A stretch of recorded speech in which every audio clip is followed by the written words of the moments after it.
Okay, bad news. I have no idea who I am anymore. Must have this thing called amnesia. Not sure if you ever heard of it before. I know something very, very new, right? And I just looked. Apparently, I'm 33. That's like 90 years old in JRPG terms.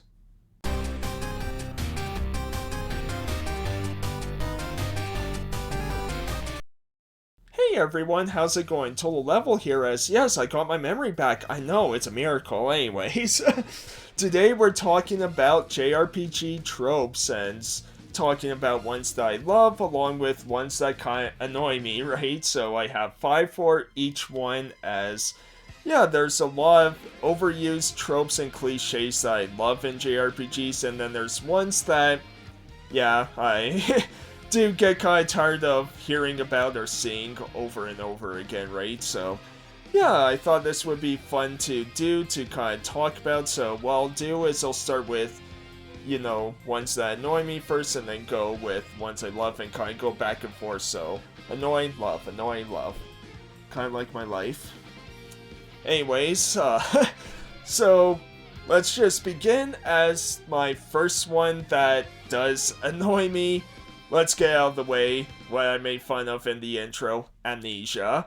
This storyline is so overused, and, it's funny how much it's used still today, not just JRPGs, but like every single game, right? Where you have some storyline where someone lost their memory somehow, right? And, a lot of the times, like, they can be good storylines, like we've seen with Final Fantasy VII and things like that, right? But, there's definitely times where once we learn the plot twist, they might not be as great as others, and even when they're really good, it's just such an overused trope, right? Because, it's not that common to have memory loss like that, right? Where would be nice to see developers or whatever try something different with that storyline, like just make it where it's something like someone just doesn't want to tell you their past or anything because it's traumatic for them, or maybe they're hiding, they have all their memories but they're purposely hiding it because they're kind of the bad guy, the evil one, right? But yeah, it's just one of those tropes that seems to stick around for a very long time and doesn't seem to go away, and yeah, it is a tiring trope to see, from the beginning of JRPGs to now of, like I said, every game uses the trope for some sort of character, right? Now, onto ones that I love, and the first one is I love job systems in JRPGs along with party members, and I put these together because for me they kind of work almost similarly. Sorry, I'm not good at speaking. But yeah, for job systems, I love when a JRPG has a job system where you get different classes or wherever to choose from, and I just love it because it gives a lot of replay value for these games of trying out different jobs, and seeing which ones you like, which ones you might not like, giving yourself different challenges through each game, right? And really like that. And I put it the same with party members because it's kind of the same thing. I love when you get a new party member to join the fray and kind of mixing and matching each one, because usually, your first playthrough, you kind of know which ones you like and which ones you use the most, and then other playthroughs, you might just try something different, or, you have games like the Suikoden, Eiyuden Chronicles, 100 Heroes, you have Radiata stories, right? And I really like that trope. It's just one of my favorites out there, and yeah, just have a lot of fun kind of mixing and matching both party members and kind of job systems, right?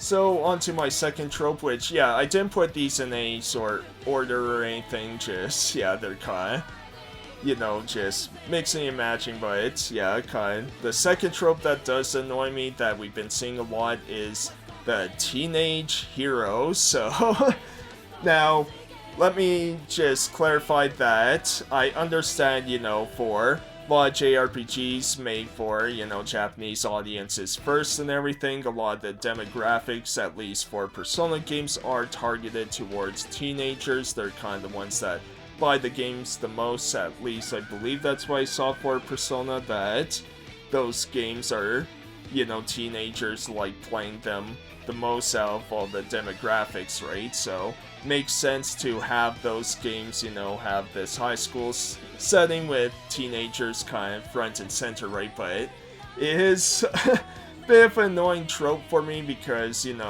obviously I'm a bit older now. It's not something I hate at all. I still love these games a lot, but it'd be nice to see a bit more with kind of older characters. I think that's why I was really drawn to the Like a Dragon games with Ichiban, right? Because it's just really nice change of pace to play as a group of people who are quite a bit older, right? And, it's something you don't see a whole lot in JRPGs, kind of like what I said at the beginning too, as my kind of skit is, unless you're basically a child up until very early 20s, you're considered young, but, if you're like 24 to 30, that's like the equivalent of being, in your 40s or 50s, and if you're above 30, then, yeah, that's like the equivalent of being, 60 and up. It's funny how that works for JRPGs and anime and all that, but,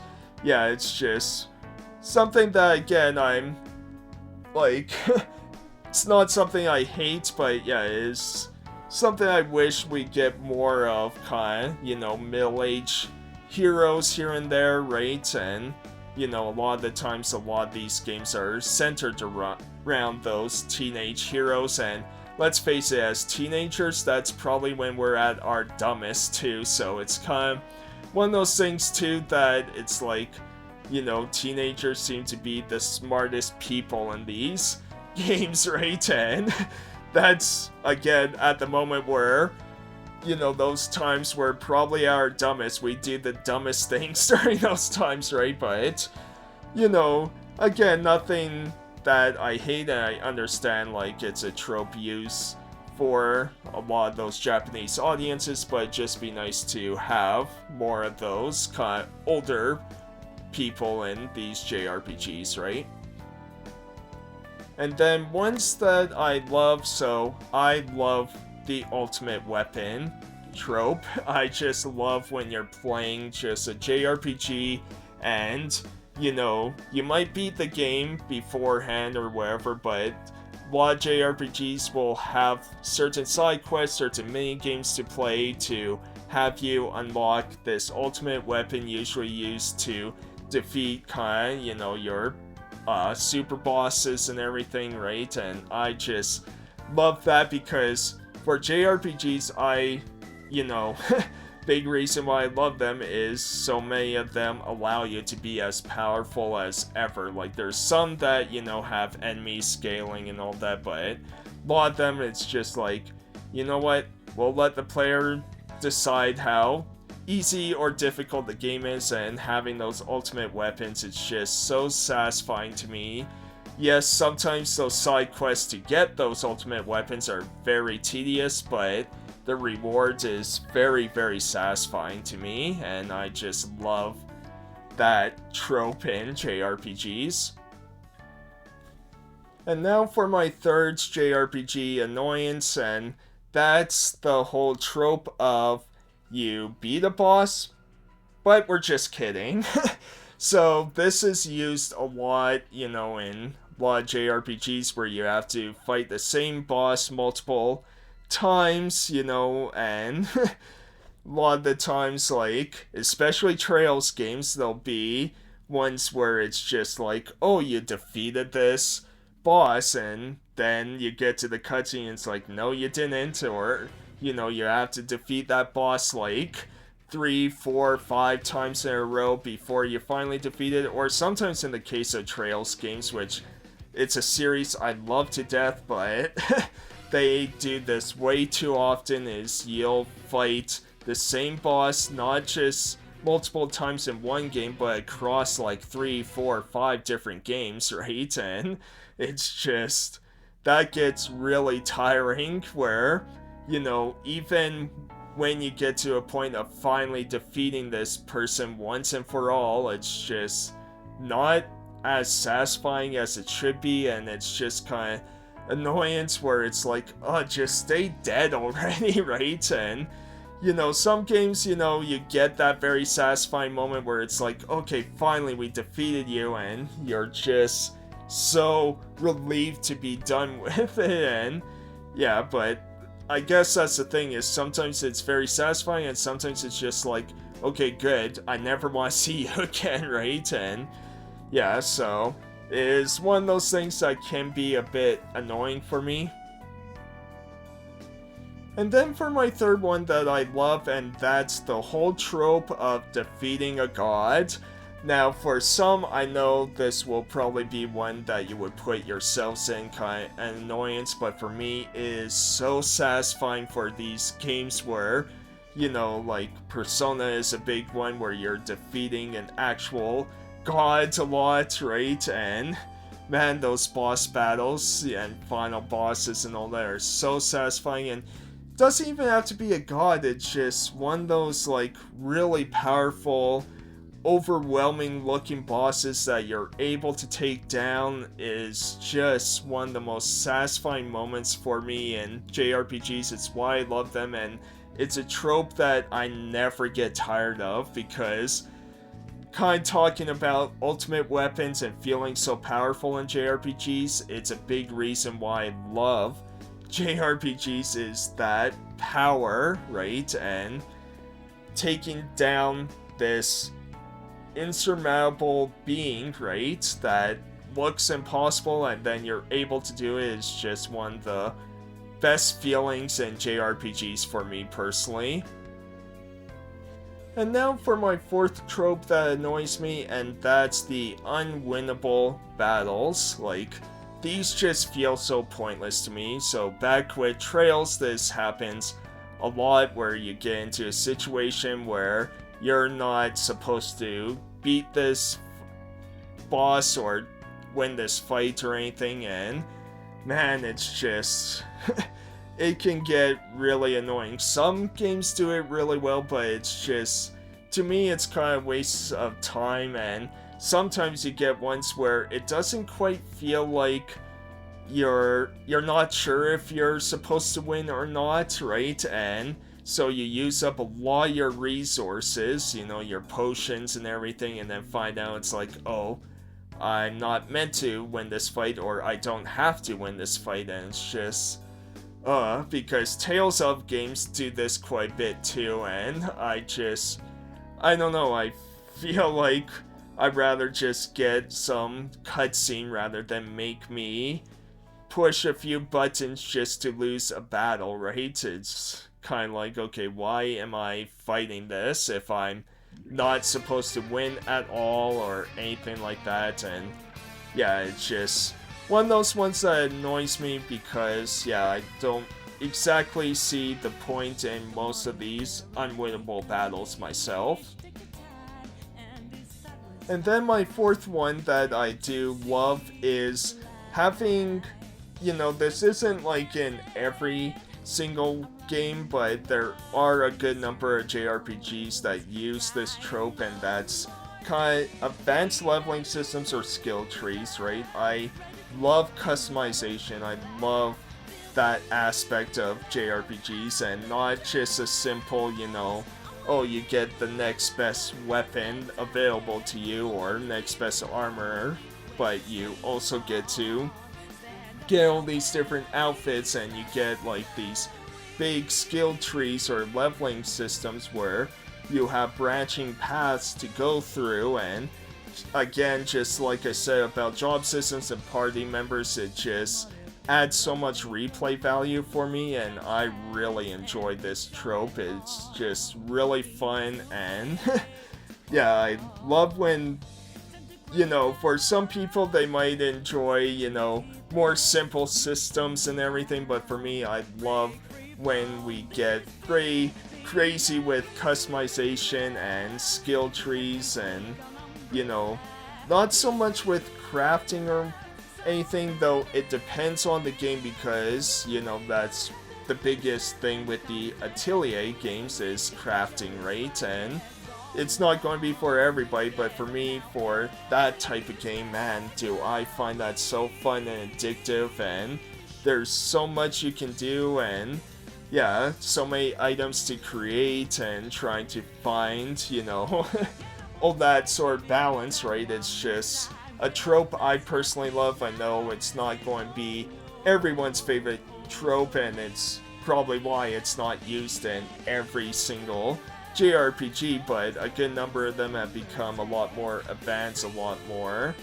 of this branch kind of style of, sometimes you get JRPGs that feel like they branch out, then you realize you max out everything and you can unlock everything in the skill tree, right? Which, that's fine too, but yeah, it just adds a lot of replay value for me, and yeah, I really love when there's a lot of customization, that skill tree in JRPGs.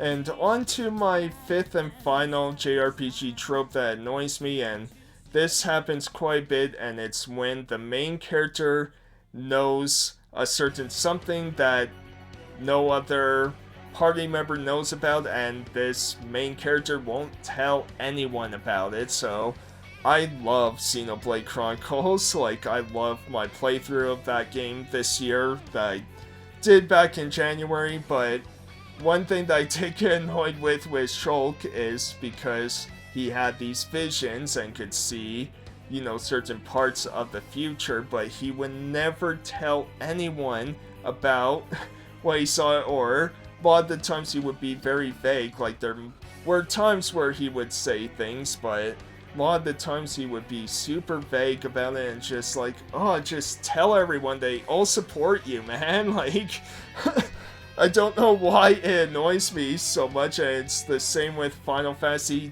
X, where, you learn so many things throughout your journey and won't tell anyone about anything that you learn, whether it's from Auron or other things later on in the game, right? And it's just, that, I don't know why it annoys me so much, but it does, and I think it's because, as players, like, we're playing the games, and a lot of the times we know this stuff too, right? Because we're playing it, we see different cutscenes, but a lot of the times we'll see cutscenes from different, aspects from, the bad guys, right? And so we know we're walking into a trap, but we're still playing, we can't avoid it, right? But when the main character knows this stuff and they won't do anything, like, they'll do everything to protect their fellow members and everything, but they won't do anything to help themselves. It's just, or, they won't, because they know it's about them and they won't tell people about that. It's just, man, it's one of those weird ones for me that does annoy me a lot.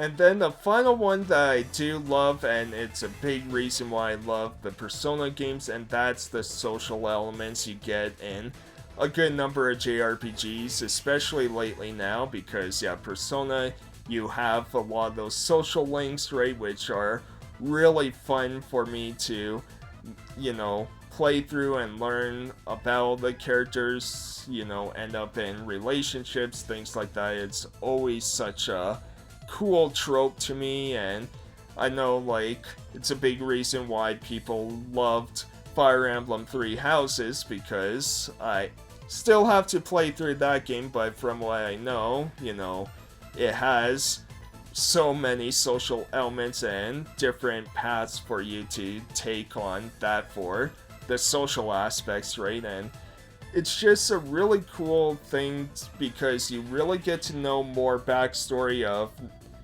not necessarily your character, but your other fellow party members, right? Of having these bonding events and campouts or whatever the case would be. And I just really enjoy those, one-to-one moments alone with these characters and them bonding with you, them sharing their stories with you. And yeah, social elements in JRPGs are just some of my favorite tropes. Like, I love, it's a big reason why I love RPGs in general is socializing, right? And the characters, right? So getting to know more about them in these kind of social events are just really cool, which is funny because I don't like to socialize.